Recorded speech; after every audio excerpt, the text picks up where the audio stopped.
నమ్మకం నువ్వే జగన్, మేం నమ్ముతాం నిన్నే జగన్. మా నమ్మకం నువ్వే జగన్, మేం నమ్ముతాం నిన్నే జగన్. నువ్వే జగన్, నువ్వే జగన్, మా నమ్మకం నువ్వే జగన్. నిన్నే జగన్, నిన్నే జగన్, మేం నమ్ముతాం నిన్నే జగన్. నిన్నే జగన్, నిన్నే జగన్, మేం నమ్ముతాం నిన్నే జగన్. నిన్నే జగన్, నిన్నే జగన్, మేం నమ్ముతాం నిన్నే జగన్. ఏ నాటికి ముమ్మాటికి నమ్ముకుంది నిన్నొకడిని మాత్రమే. చుక్కలు ఎన్ని ఉన్నా మా సూర్యునివి నువ్వే, దిక్కులు ఎన్ని ఉన్నా మా దిక్కున నిలబడి తలబడి కలబడి నిలిచిన నేతవు భ్రాతవు దూతవు సావి నువ్వు. మా నమ్మకం నువ్వే జగన్,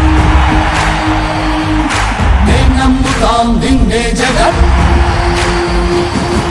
మా నమ్మకం నువ్వే జగన్, మేం నమ్ముతాం నిన్నే జగన్. నువ్వే జగన్, నువ్వే జగన్, మా నమ్మకం నువ్వే జగన్. ప్రైవేటీకరణ చేయడాన్ని వ్యతిరేకిస్తూ మన రాష్ట్ర మాజీ ముఖ్యమంత్రి వర్యులు వైఎస్ జగన్మోహన్ రెడ్డి గారు అందరినీ రాష్ట్ర వ్యాప్తంగా అందరం కూడా కోటి సంతకాలు సేకరించి మరి గవర్నర్ గారికి వాటిని సమర్పించడం జరుగుతుంది. దాని మీద ఈరోజు మన గ్రామంలో రచ్చబండ కార్యక్రమాన్ని ఏర్పాటు చేయడం జరిగింది. ఈ యొక్క కార్యక్రమానికి ముఖ్య అతిథిగా చేసినటువంటి మన మండల పార్టీ అధ్యక్షులు ఏరవ రంగారెడ్డి గారికి, నియోజకవర్గ ఆర్టీఐ నియోజకవర్గ కన్వీనర్ రావిపేట రమేష్ రెడ్డి గారికి, మరియు మన గ్రామ పెద్దలందరికీ, వైఎస్ఆర్ కాంగ్రెస్ పార్టీ నాయకులకు, కార్యకర్తలందరికీ కూడా పేరు పేరున ఉదయపూర్వక నమస్కారాలు. ఈరోజు మన జగనన్న ముఖ్యమంత్రిగా ఉన్నప్పుడు మొత్తం 17 మెడికల్ కాలేజీలను శాంక్షన్ చేయడం జరిగింది. దాదాపు అవన్నీ కూడా ఈరోజు పూర్తి కావడం దాదాపు దగ్గర పూర్తి అయ్యేటువంటి దశలో ఉన్నాయి. అయితే ఈ ప్రైవేటీకరణ వ్యతిరేకించడంలో ముఖ్య ఉద్దేశం ఏంటంటే, ప్రభుత్వం మరియు ప్రైవేటు భాగస్వామ్యంలో మనకు వచ్చే నష్టం ఏంటంటే, మనకు ఉమ్మడి ఆంధ్రప్రదేశ్ ఉన్నప్పుడు మనకు బంజారా హిల్స్లో ఉన్నటువంటి బసవతారకం క్యాన్సర్ హాస్పిటల్కు 7.5 ఎకరాన్ని అప్పుడు ప్రభుత్వం ఉచితంగా ఇచ్చింది. మరి ఈరోజు ఆ యొక్క స్థలం యొక్క విలువ 1000 కోట్లు ఉంటుంది. కానీ దానికి ఉద్దేశం వాళ్ళు 40% ఓపీలు వాళ్ళు ఉచితంగా చూడాలా. మరి ఈరోజు ఒక ఓపీ కూడా చూస్తున్నటువంటి పరిస్థితి లేదు. అట్లాగే అపోలో హాస్పిటల్కి సంబంధించి మరి అపోలో హాస్పిటల్కు అప్పట్లోనే 1989లోనే 30 ఎకరాలు కేటాయించడం జరిగింది. మరి ఈరోజు అక్కడ ఒక ఓపీ కూడా ఫ్రీగా చూస్తున్నటువంటి పరిస్థితి లేదు.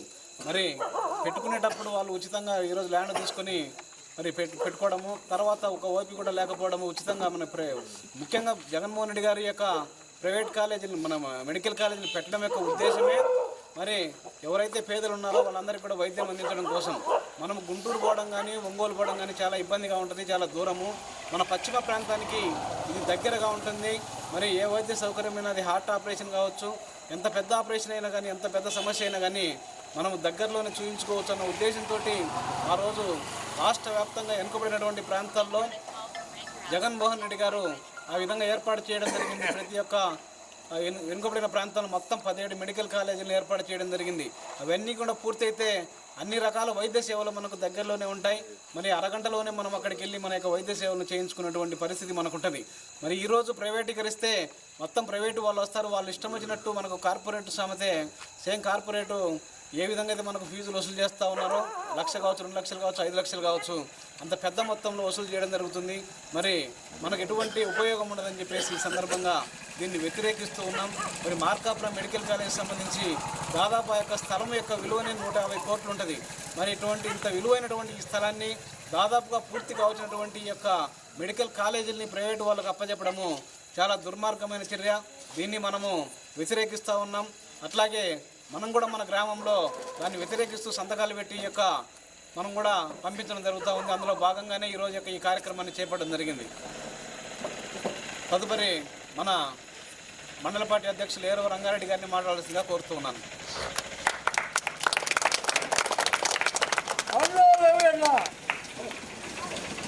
సభకు నమస్కారం. ఈరోజు మనం ప్రభుత్వ వైద్య కళాశాలని వైఎస్ఆర్ కాంగ్రెస్ పార్టీ టైంలో ఏర్పాటు చేసినటువంటి ప్రభుత్వ మెడికల్ కాలేజీలని ఇప్పుడు ప్రస్తుతం ఉన్నటువంటి తెలుగుదేశం ప్రభుత్వం ప్రైవేట్ పరం చేసి ప్రైవేటు వ్యక్తులకు దారాదత్తం చేసేటువంటి పరిస్థితి మరి ఈ తెలుగుదేశం ప్రభుత్వం తీసుకొచ్చింది కాబట్టి దాన్ని వ్యతిరేకిస్తూ ఈరోజు తెలుగుదేశం ప్రభుత్వంని వ్యతిరేకిస్తూ వైఎస్ఆర్ కాంగ్రెస్ పార్టీ ఒక స్టాండ్ తీసుకుంది. స్టాండ్ ఏంటంటే ప్రభుత్వ మెడికల్ కాలేజీని ప్రైవేట్ పరం చేయొద్దు. ఎందుకు చేయొద్దా అంటే వాస్తవంగా ఈరోజు మరి ప్రభుత్వ మెడికల్ కాలేజీల్లో పేదలకు ఉచితంగా వైద్యం అందుద్ది. మరి అదే ప్రైవేటు మెడికల్ కాలేజీల్లో అయితే ఖచ్చితంగా కార్పొరేటు మెడికల్ అంటే మన ఆసుపత్రులే కాబట్టి వాటికి ఖచ్చితంగా డబ్బులు మనం చెల్లించాలి. మరి అలాంటి పరిస్థితి పేదలకు ఉండదు కాబట్టి మరి జగన్మోహన్ రెడ్డి గారు 17 మెడికల్ కాలేజీలను తీసుకురావడంతో పాటు త్వరగా పూర్తి చేసినటువంటి చరిత్ర 5-6 పూర్తి కూడా చేయడం జరిగింది. మరి అవన్నీ కూడా చూసి కూడా మిగతా వాటికి పెట్టుబడి పెట్టి ఇంకా ఇవి అన్నీ కూడా సగం అయిపోయినటువంటి వాటికి కూడా పెట్టుబడులు పెట్టి మరి చేయాల్సిన పరిస్థితి ఉంటే అది చేయకుండా ప్రైవేట్ పరం చేసి వాళ్ళకు కావలసినటువంటి కార్పొరేట్ పెద్ద పెట్టుబడిదారులకు అప్పచెప్తున్నటువంటి పరిస్థితి ఉంది. అందుకనే దాన్ని వాళ్ళు PPP అని 3 అంటే ప్రభుత్వ ప్రైవేట్ పరం చేసేటువంటి కార్యక్రమాన్ని ఈ తెలుగుదేశం గవర్నమెంట్ తీసుకుంది. మరి అందుకోసమే మనం ఈ 1 కోటి సంతకాలని సేకరించి ప్రతి గ్రామంలోనూ ఈ విషయాన్ని అంతటి కూడా గ్రామాల్లో ఉన్నటువంటి ప్రజలందరికీ కూడా చెప్పి వాళ్ళతోటి సంతకాలు తీసుకొని అవన్నీ కూడా మనం నియోజకవర్గానికి పంపిస్తే నియోజకవర్గం జిల్లాకు పంపిస్తుంది.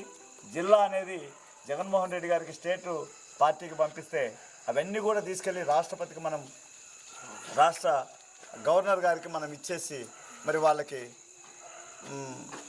వాళ్ళకు మెమోరాండం ఇవ్వడం కూడా జరుగుతూ ఉంది. ఎందుకంటే ఇది పరిస్థితి. మరి మా ప్రభుత్వం ఉన్నప్పుడు మెడికల్ కాలేజీని తీసుకొచ్చాం. మరి వీటన్నింటిని కూడా ప్రైవేట్ పరం చేస్తే పేదలందరికీ కూడా ఇబ్బంది జరుగుద్ది అనేటువంటి విషయాన్ని మరి అక్కడికి తీసుకెళ్ళి చెప్పేటువంటి పరిస్థితి ఉంది. కాబట్టి వీటన్నిటికీ మరి ఈ యొక్క కార్యక్రమాన్ని విజయవంతం చేస్తున్నాం. మన ఎంపీపీ మాజీ ఎంపీపీ రవికుమార్ యాదవ్ గారికి ప్రత్యేకమైన కృతజ్ఞత తెలియజేస్తూ నేను ముగిస్తున్నాను.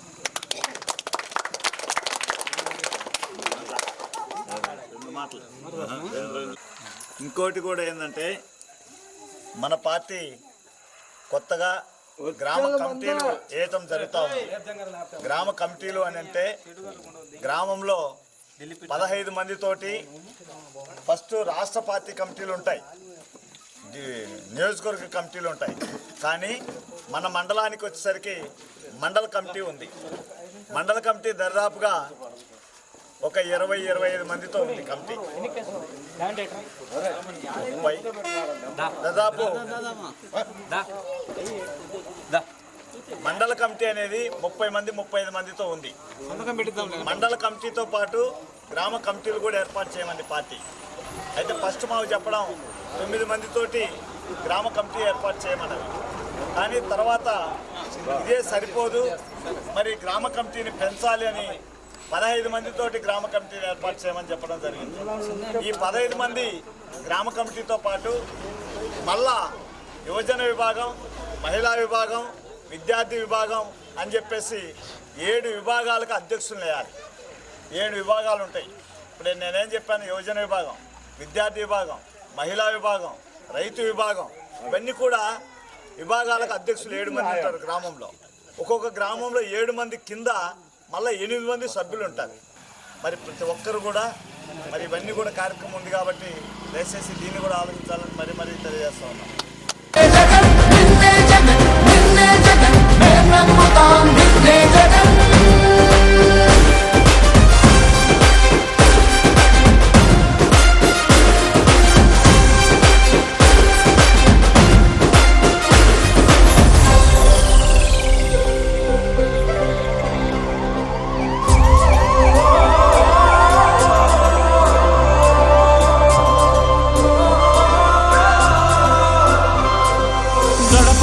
నడిచొచ్చబడుగు కడుపులను నింపే ముద్ద నువ్వే, బడి గంట వింటూ పరిగెత్తుకొచ్చే నిరుపేద బిడ్డలకు విద్య నువ్వే, కంటి నీరు తుడిచే మా అమ్మఒడి నువ్వే, మేలు కొడుకు మా బతుకు మలుపు రేపటి గెలుపు నువ్వే జగన్, మా నమ్మకం నువ్వే జగన్.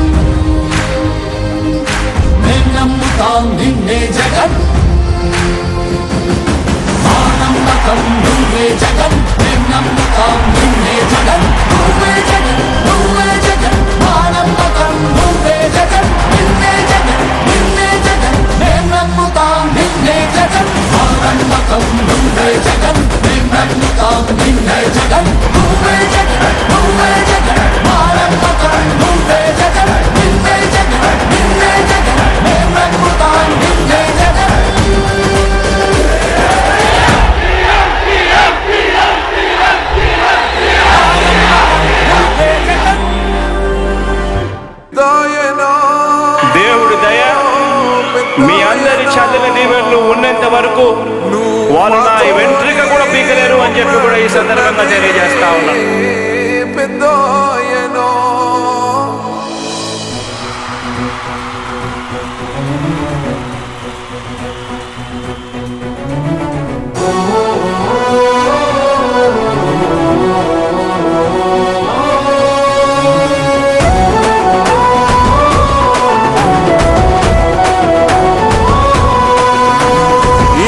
మాట తప్పితే ఓటు వేయొద్దని చెప్పిన దమ్మున్నడు జగను.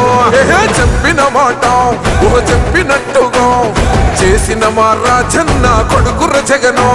ఏ కష్టం రావద్దని పేద గుండెకు ప్రతి పథకం పంపిండుర గడప గడపకు. పులి గడపలో పులి పుట్టినట్టే పుట్టిండురా. జెండలు జత కట్టడమే మీ ఎజెండా, జనగుండల గుడి కట్టడమే జగను ఎజెండా.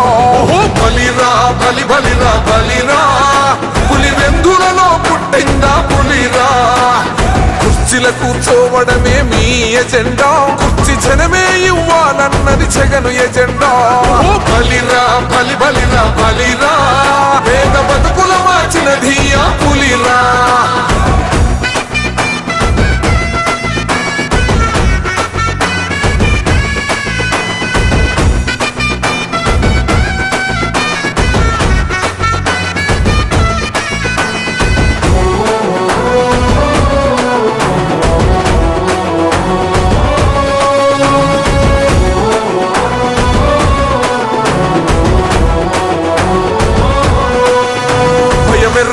ఆ పేరుకు హడలు అసలంచబోడు ఎవడికి మెడలు. ఆయనెదురుగా కొడుతున్నారు తొడలు, వేసుకుంటారు రా తప్పక చెడలు.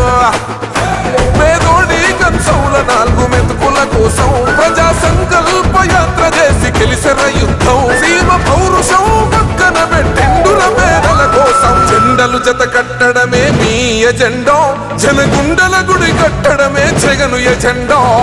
బలిరా బలి బలిరా బలిరా, పులి వెందులలో పుట్టిందా పులిరా. కుర్చీల కూర్చోవడమే మీ ఎజెండా, కుర్చీ జనమే ఇవ్వాలన్నది జగను ఎజెండా. బలిరా బలి బలిరా బలిరా, పేద బతుకుల మార్చినది ఆ పులిరా.